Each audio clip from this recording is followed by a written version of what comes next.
Hi everybody, today I want to talk about bowing, specifically how to draw a beautiful, smooth, creamy bow stroke. And it's really important to do this because when we play with a beautiful, beautiful sound,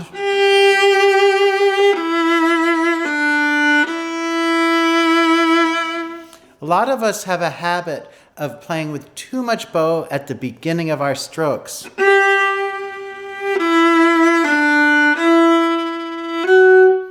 And we want to be able to make these beautiful, creamy bow changes. So how can we do that? Well, the first thing that I do is I'll play an easy scale, maybe a 1-octave scale, and play with 2-inch intervals of bow, like so.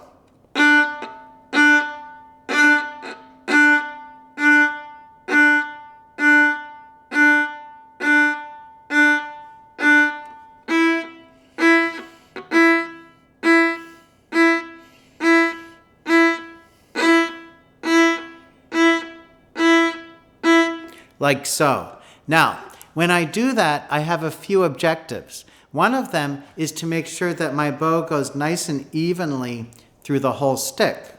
So I don't use too much bow at any one time. The other thing is that I want to feel which of my fingers are working. So when we're near the frog, our pinky takes a lot of the pressure here.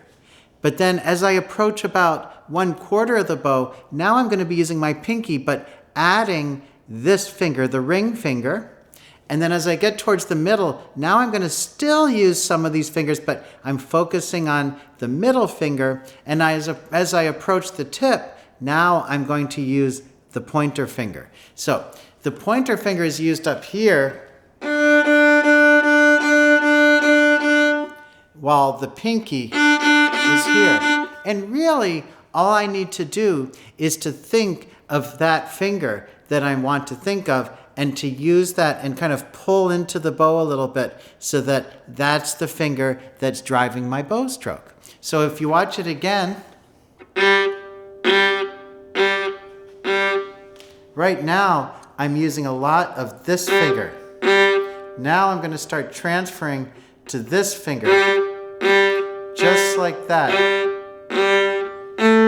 Now I'm still on this finger here, but now I'm starting to move towards this finger. You can see that as I get down to the frog, now I get to my pinky, which is exactly why we want to have that pinky rounded. Now if you notice, the pinky's rounded here, but when I get to the end here,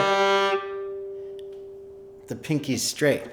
And that's because I'm shifting the weight and the feel of my finger. So that's the first thing. So if I want to play a piece that's nice and slow,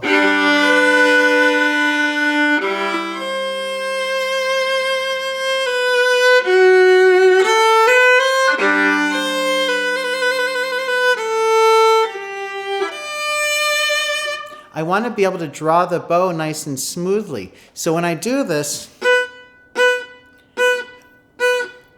I just work the bow like so.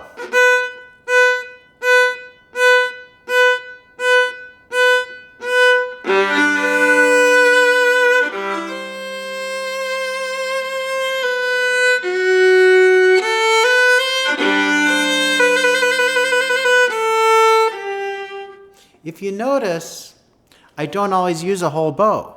You don't have to use a whole bow.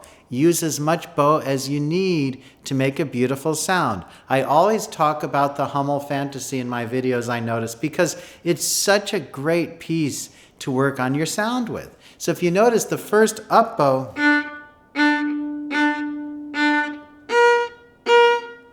that I'm compartmentalizing my bow. In other words, 1, 2, 3, 4, 2, 3, 4. Since I'm using little nuggets of bow or little bits of bow here, it makes me ready to make a beautiful crossing and bow change like so.